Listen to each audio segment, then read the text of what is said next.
Alluded to this a little bit before, but there's kind of a basketball shorthand that maybe Luka and you can understand about the way you see the game. There were a couple elements of that in that final stretch after they tied it at 91. What were you seeing kind of collectively together down the stretch there? Well, just trying to make the right plays at the right time. I think over that last 5.5 defensively, we buckled down, we got stops, and then we just wanted to execute. Obviously we still getting familiar about what our late game package is, where we guys need to be, where we need to be able to execute and get great shots, and we did that. We did that in that final stretch. LeBron, there was obviously a lot of anticipation for this game and this matchup. How did you feel that Luka handled the emotions tonight? As well as you can. I mean, obviously, it's a lot of emotion that goes in when you give so much to a franchise and you sacrifice for a franchise, and you have that type of love and respect for the franchise.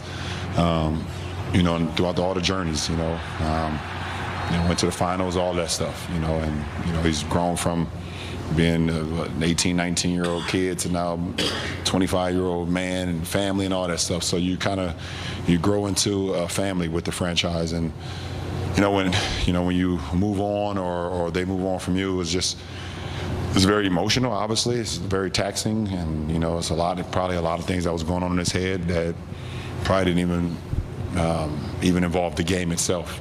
So and with that said, I thought he handled it tremendously. LeBron, in the first quarter, the team showed a video honoring Anthony Davis's return, and I know maybe sometimes you're not locked into what's going on the video screen. One, did you see it? And two, how did it hit you, the way obviously the Lakers fans received him upon his return?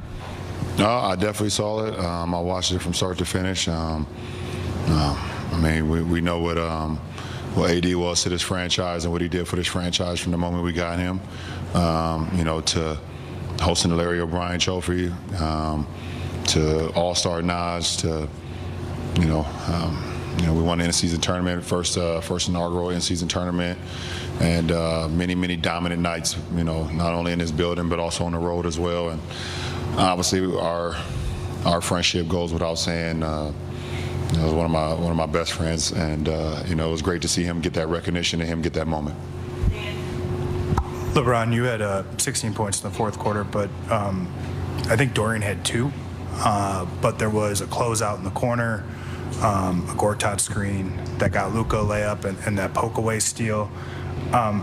Just what have his sort of intangibles meant to this team as it's kind of redefined itself here over the last 6 weeks or so? Yeah, we knew exactly what we was getting when we got him. We knew we'd get things in the box scores, and then there would be things that didn't show up in the box score. He's just a winning player. He makes winning plays, and like you said, those 3 plays right there down the stretch, the Gortat screen, getting Luka that layup when the game was tied. I drove left on one of my possessions and missed a floater, and he tip-dunked it in, and then be able to get a tip from behind that got us another easy basket. 3 of the biggest plays of the game. So, you got guys like Dodo. You just know that he's always going to make winning plays no matter wherever, from the first to the fourth quarter. Hey, Bron, you're no stranger to the emotions of these big games and the pressure. Obviously, completely different circumstances, but playing against Cleveland for the first time after going to Miami comes in mind. What was your advice for Luka tonight? No, I didn't have none, man. Obviously, we understood as his teammates that we wanted to try to get this win for him. Obviously, we know what transpired not too long ago, so. As his teammates, we wanted to try to back him no matter how, in any way, shape, or form, on the court, off the court, whatever, and I'm happy that I was, along with my teammates, able to make a couple plays down the stretch to get him this win. I know it's, probably won't say it, but I think it means something to him for sure. Anytime you face your former team, you spent 7 years with them, I believe, so it's tough. LeBron, JJ said that he feels like you're playing at an all-defensive level right now, and you guys have had the best defense in the NBA since mid-January. What's fueling that extra pep? Do you see yourself as a driver of that? Obviously, it's a collective thing, but I take that side of the floor very seriously. I take my matchups, very seriously every night, and to be able to, get stops in this league, it makes your offense that much better. But it's just individual pride for me.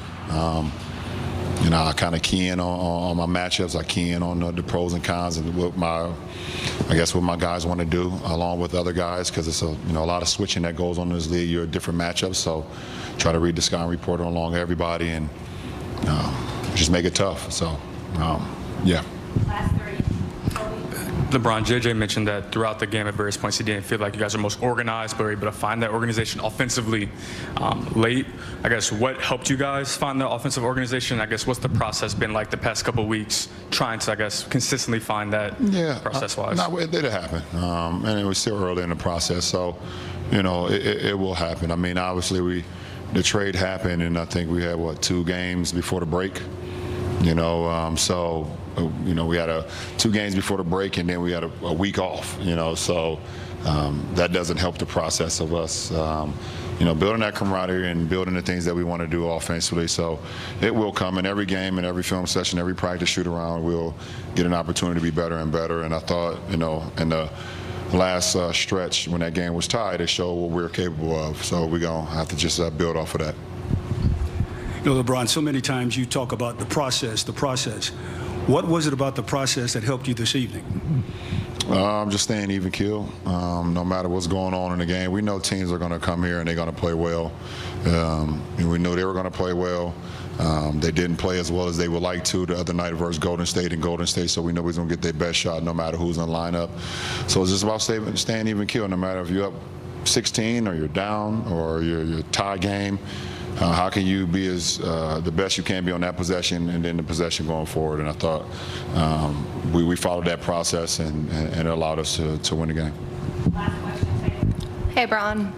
Jake had said before the game how the great ones can block the noise out and overcome. Do you agree? And if you do, you're a great one. How do you do it? Yeah, I mean, it takes time.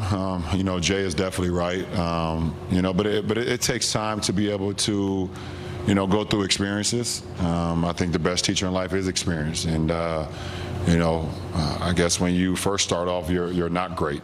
But that's your aspiration, that's your goal, and you want to become great.